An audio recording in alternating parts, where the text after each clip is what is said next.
Imagine packing your bag for a job you've done your whole life and then being told you have to prove you belong all over again.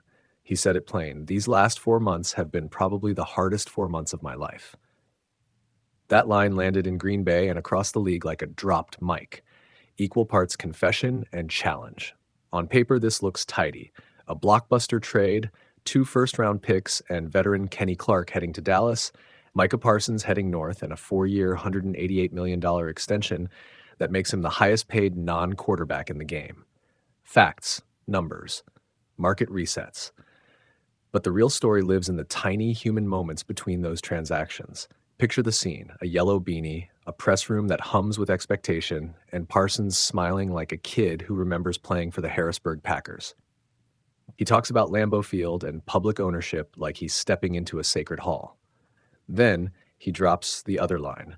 He hasn't gone this long without playing football since 7th grade, when a growth spurt parked him on the bench. That image, a superstar reduced to the hunger of a kid who just wants to run, is the emotional engine of this whole thing. Training camp had been weird, a back that felt tight, MRIs, a second opinion, and a negotiation that felt like watching a slow, tense film play out on social feeds. For Parsons, this wasn't just contract math. It was a chunk of his life missing. He told his agent, "You need to hurry up and get me on the field." That urgency feels like a physical thing. He wanted movement. He wanted to breathe again. Then there's the number 1. The Packers haven't had a player wear that numeral since Curly Lambeau. Almost a century of silence, and now a 2-time All-Pro stands under the lights wearing a number that reads like a promise. It's symbolic, yes, but Parsons isn't into symbolism unless it comes with performance. He said he's antsy to prove Green Bay right. That's not humble. That's hungry. Expectations will weigh on him like an extra pair of shoulder pads. He steps into a contract that screams, "Win now," onto a roster that expects him to tilt games, not just collect stats. The Packers didn't buy wallpaper. They paid for an earthquake generator on the edge. Dallas, meanwhile, took 2 first-rounders and a steady veteran presence. That's breathing room. That's optionality. Both moves are surgical. Both are bets. Relief showed on Parsons' face when the deal closed. Relief is underrated in sports. We glamorize fury and revenge, but relief is quieter, a held breath finally released. He said he was relieved. That's human, more than headline. He missed the game. He wanted to play. And when he told his agent to hurry, you felt the urgency. He didn't want a long goodbye to the thing that defines him. Here's a twist most people miss. This trade isn't an instant upgrade for Green Bay or a simple surrender for Dallas. It reshapes narratives. Green Bay signals ambition that reverberates through free agent rooms and negotiation tables. Dallas signals discipline and future focus. Fans, scouts, journalists, bettors, kids with playbooks, their season storylines change on a dime. The market changed the minute those contract numbers hit the wire.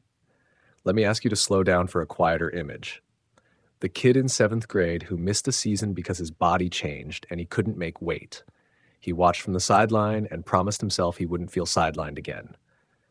Now, picture that kid standing at Lambeau, number 1 on his chest, a stadium 3 times the size of his middle school field. The continuity from bench to main stage.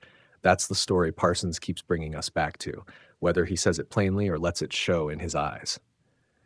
There's also a human theater in the NFL that's deliciously petty sometimes and heartbreakingly earnest other times. Phone calls that change towns, contracts that alter childhood allegiances, locker rooms that reshuffle identities overnight. Remember, players are not lines on a spreadsheet. They are people with hunger, regret, pride, and memory. Parsons' trade fractured a relationship with Dallas fans, but also offered him a reset, a place he described as safe, like Penn State, like home. Think about the pressure that comes with being the highest paid non-quarterback. Money doesn't buy calm, it buys expectation. He signed a deal that will be evaluated and reevaluated for years. That's a long shadow. But pressure can be fuel. He says he's ready to ramp with doctors and coaches to get into a flow where both he and the team feel comfortable. He knows the stakes. He doesn't want to sit on the sidelines with that kind of contract hanging in the air. Now imagine week 4 in Arlington. He'll jog out wearing number 1, and every eyeball in the stadium will find him. Not just Cowboys faithful, but neutral fans, analysts, everyone who loves drama. Will he sack the quarterback? Maybe. Will he change a game? Possibly. But beyond the plays, people will watch how he carries himself under that spotlight. Whether the 4 hardest months become a story about comeback or a cautionary tale about expectation. There's a lesson here that's both brutal and simple. Teams buy identity or they buy options. Green Bay bought identity, a jolt to their present. Dallas bought options, draft capital and the ability to reshape a future on their terms. Neither choice is morally superior. Both are strategic. Championships aren't bought in headlines or hashtags. They are built in practice fields, meetings, culture, and the tiny daily things that make players feel like they belong. So carry this one line into your next bar debate. You can change a jersey, you can change a city, you can rewrite salary charts, but you can't trade the hunger inside a player who stopped playing for months and then got the green light. You can't trade that moment when someone gets back on the field and remembers why the game mattered. Parsons didn't just sign a number. He signed a chance to prove that the hardest months can make the best returns. When he runs out in number 1, everyone will be watching because they want proof. Proof that a man who sat through his hardest 4 months can stand up, shake off the silence, and make the crowd hold its breath again. Micah Parsons showed up in Green Bay on Friday with a yellow beanie, a big grin, and a message. He's ready to move on. He's ready to move on. After probably the hardest 4 months of his life, a back issue and a contract standoff with the Cowboys, Parsons is now a Packer, and he's not here to be subtle. He admitted he hasn't gone this long without playing since 7th grade. That time away ate at him. He told his agent, "Hurry up and get me on the field," and within hours, a deal was done. Dallas sent 2 first-round picks and 3-time Pro Bowl DT Kenny Clark to get things moving, and Parsons flew to Green Bay relieved. "Y'all don't understand how relieved I felt," he said. Physically, Parsons says he's great. He reported to Cowboys camp but hadn't practiced this summer while dealing with that back issue. The MRI came back clean and he's getting a second opinion, but he's working with Packers doctors on a ramp-up plan because he made it clear he won't be riding the pine after a Blockbuster trade. Parsons also changed his number. He'll wear number 1 in Green Bay, the first Packer to do so since Curly Lambeau. It's symbolic. Parsons called the move like home, especially reuniting with Penn State teammate Rasheed Walker and linking up with Jordan Love, who lightly recruited him earlier this year. He said the Packers' culture felt familiar and safe, like Penn State, he said, and that gave him comfort in choosing Green Bay. On the field, the stakes are massive.